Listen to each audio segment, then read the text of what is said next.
É impressionante, né? O abusador, ele nunca aceita quando você o rejeita, né?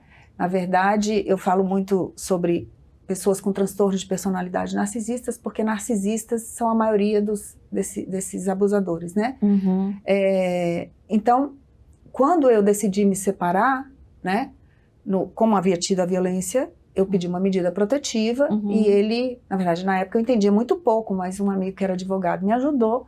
Você chegou a fazer boletim de ocorrência? Fui para a delegacia, fiz boletim de ocorrência. Isso me ajudou também, né, a me afastar, porque a gente fica, é como um vício, né? Você sabe que aquilo te faz mal, mas é muito difícil sair, porque você está dentro de uma teia emocional, de uma construção ali que aquela pessoa... Né, foi fez trabalhando. com você, foi trabalhando. As pessoas que vêm de fora falam, nossa, eu já tinha separado, como assim passou por isso e não separou? É muito, né, fácil falar. E tem gente que fala, nossa, até então parecia que estava tudo bem, agora a pessoa virou a pior pessoa do mundo. É porque não estava tudo bem. Exatamente. É o que você falava para as pessoas que estava tudo bem. A mulher tenta manter, né? A ideia de que está tudo bem, porque ela quer que esteja tudo bem. E a mulher tem muita vergonha. Sim. Então, ela não vai expor que ela está sofrendo o que ela está sofrendo para todo mundo. Pelo contrário, ela vai esconder, até dela mesma, como você falou. A mulher, ela naturaliza, ela justifica, ela começa a dizer, não, casamento é isso mesmo, ele está estressado, ele está trabalhando muito, né? Ou a família dele é assim, ele teve uma infância difícil. Então, nós tendemos a justificar. Principalmente as mulheres que têm o sonho do casamento, que fazem planos para o dia que eu casar vai ser para sempre. Exatamente. Essas vão ficar tentando mais, tentando moldar, falar, só porque ele não sabe o que é casamento, eu vou mostrar o que é uma família feliz. O meu amor vai curá-lo, né? Deus vai restaurá-lo e vai dar certo. Só que, na verdade, esse perfil de homem não muda, né? Então, assim, é muito perigoso até, porque a mulher, ela vai adoecendo. Eu me lembro que, em pouco tempo de relacionamento, a minha conversa com Deus era essa, Deus, eu não quero enlouquecer, porque a sensação que eu tinha é que eu estava enlouquecendo, porque a instabilidade era tão grande que eu precisava sair dali. Eu acho que Deus que me deu, sabe assim, você precisa sair daí. Acho não, foi Deus que me tirou de lá, né? Eu não tenho dúvida. Então, esse processo, sim, quando eu me separei, eu tive muito conflito, né, para tomar essa decisão, porque eu tinha muito temor. Eu falava, meu Deus, eu casei, como que eu vou separar? Não tem um ano que eu casei, como é que eu vou separar? É muito fracasso, é uma sensação de fracasso muito grande, né? Como se a gente tivesse falhado.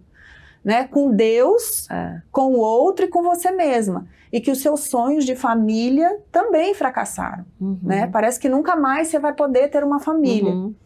Então, foi muito difícil para mim tomar a decisão. Né? Eu realmente fiz um propósito com Deus de 21 dias de jejum, de oração. Todo dia eu tirava uma palavra, Deus falava comigo, sempre nessa direção. Né? E até que quando eu conversei com o bispo, que foi quando eu realmente falei, não, agora eu estou liberada. Né? E realmente as outras pessoas já me apoiavam, meu pastor já me apoiava, graças a Deus, porque tem pastores hoje ainda que insistem que as mulheres fiquem. Eu não sei nem se eu estaria viva, sabe, se eu tivesse ficado. Eu digo isso porque eu poderia ter desenvolvido uma depressão muito mais grave, poderia ter suicidado. Eu falo isso porque eu vejo casos... Sofrido uma violência tão forte a ponto de te empurrar, você bater a cabeça e morrer. Exatamente, de uma agressividade maior. Então, assim, graças a Deus, hoje, graças a Deus, eu falo que durou, né, pouco em vista do que eu vejo mulheres suportarem, né? Então, eu tive, sim, esse conflito de me separar, essa dúvida, essa sensação de fracasso, de culpa, né? Ainda, mesmo separada, ainda passei um tempo por isso, sentindo... Até porque a outra pessoa começa a tentar se justificar e falar que vai ser diferente, e que não é momento de desistir, né? Aquela coisa, aquela tentativa de te convencer a não fazer isso, né? Isso, exatamente. Que você está desistindo do casamento. Você está desistindo daquilo. É você, que a culpa é sua. É você que está desistindo. Né? Mas eu costumo dizer que quem desiste do casamento é quem quebra o contrato. Né? É quem comete a primeira violência. É quem trai. É quem... Tá mentindo. Quem tá fazendo isso já desistiu do casamento, né? Aliás, tem uns que nem se casam, porque sempre foram assim, né? Porque o casamento de verdade é isso, é uma aliança de amor e respeito. Se você está mentindo, se você está traindo, se você está sendo agressivo, em qualquer tipo de violência, você já quebrou a aliança do casamento. Quais eram as justificativas, assim, que você lembra? Para que as mulheres também, elas percebam que tipo de argumentos que esse tipo de perfil, né, que traz. É uma coisa, primeiro é a culpabilização, né? Você é chata, você é ciumenta, você pega no meu pé. Exagerada. Você é exagerada, você cria coisa na sua cabeça, não é nada disso. Eu saí, voltei 4 horas da manhã, mas eu estava com os meus amigos, né? Não é nada disso que você está imaginando. Porque você é controladora, né? E a mulher, e eu comecei, me questionava muitas vezes, pensava, será que eu não sou chata mesmo? Será que eu não estou exagerando? Será que a pessoa não pode sair com os amigos, né? Que tem? Então, essa é a confusão que eu falo da sensação de, né? Parece que você está ficando louca. Sim. Será que você duvida? Você começa a duvidar de si mesma. E você coloca em xeque os valores que você aprende na palavra, principalmente sendo cristão. Você fala, não, esses são os valores que o Senhor me manda, né, se seguir num relacionamento. Daí a outra pessoa, que é quem eu amo, está fazendo completamente fora e me culpando. Então vira um conflito, uma confusão. É uma confusão mental enorme. E que entra a culpa, entra a vergonha, entra o medo de tomar a decisão errada, né? Será que é melhor me separar? Será que eu realmente não estou abrindo mão de uma família? Né? Será que Deus não vai me punir por isso?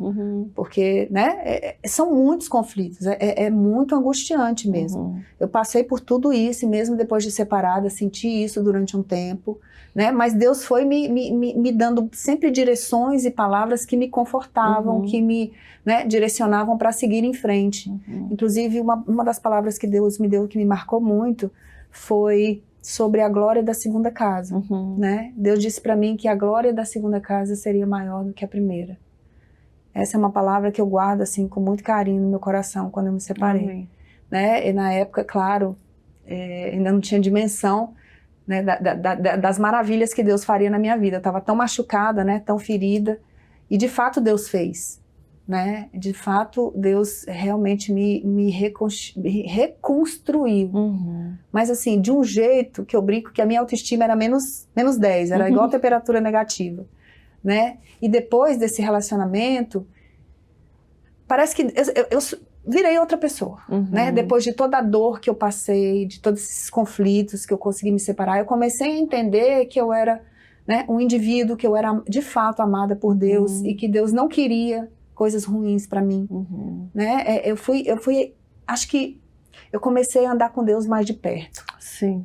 Né? Você tinha medo de um novo relacionamento, de repetir o mesmo erro, de confiar em alguém, essa pessoa te trair tua confiança? Sim. Quando a gente vive um relacionamento abusivo, é muito natural você não confiar. Porque você está tão traumatizada, foi tanta dor que você sentiu, o seu cérebro, é como se o seu cérebro dissesse para você, relacionamento é perigo, você vai sofrer, né? Então isso é uma coisa que é preciso ser tratada, porque é difícil você confiar novamente, você acha que todo mundo tá ali, né? Não só relacionamentos afetivos, até outras pessoas. Sim, né? de amizade, de pessoas, né? no seu convívio. Exatamente, você tem medo de confiar, né? Você tem medo de se entregar, porque a gente só entrega numa relação quando a gente confia, né? Então, tive sim, inclusive o meu marido hoje, na época, depois que eu conheci meu marido, na época que ele me pediu em namoro... Quanto tempo depois? Então, foram mais ou menos, acho que uns 8 meses depois, né? Eu conheci na igreja, e foi muito interessante, ele que gosta de contar isso, eu gosto que ele conte essa história, porque a gente não se conhecia, e ele tinha se separado também, há mais ou menos 1 ano, eu acho, alguns meses, e aí ele foi para a igreja, e tinha um grupo de amigos, foi com esses amigos para a igreja. Ele era da igreja anteriormente, mas casou, a esposa não era, e aí ele se afastou, né? E aí ele retomou quando ele se separou. A mulher pediu divórcio, a ex-mulher dele, e ele se separou. E ele foi com um grupo de amigos. E aí ele olhou para mim uma vez e disse assim, Senhor, eu vou casar com ela. Ele não me conhecia, nunca tinha falado comigo. Gente. E aí ele sentava atrás de mim e orava por mim. Aí ele brincava com os amigos, vamos orar porque eu vou casar com ela. Nunca tinha me visto. Gente. Assim, nunca tinha me visto, não, nunca tinha falado comigo, nunca tinha conversado comigo. E aí, realmente aconteceu, né? Eu conheci 8 meses depois, não indico, tá? Eu falo que é muito pouco tempo, gente. A gente precisa de um tempo para se restaurar, mas Sim. Deus fez dessa forma na minha vida. Sim. E aí ficamos amigos, e ele conhecia, a gente tinha uma amiga em comum, ela me apresentou, ficamos amigos, e aí teve uma hora que ele me pediu em namoro. Acho que hoje em dia, nem sei se as pessoas falam isso, né? Mas na época ele me pediu. Ainda tem, eu acho. E eu falei, não, eu não quero namorar, eu tô ótima desse jeito. E realmente, eu já tava, sabe, me reestruturando, Sim. eu estava feliz com Deus, eu tinha um grupo de mulheres que eu cuidava na igreja, então eu saía com as amigas, eu cuidava dessas mulheres, eu viajava, então eu estava super Sim. bem. Não havia uma perseguição do teu ex? Ah, sim, havia.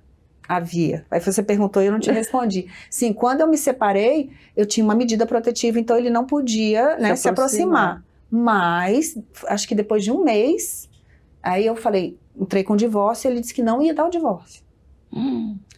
E aí começou a me ligava toda madrugada. Ele bebia, saía, ele me ligava. Porque você é a mulher da minha vida, porque eu não sei viver sem você. Aí eu desligava.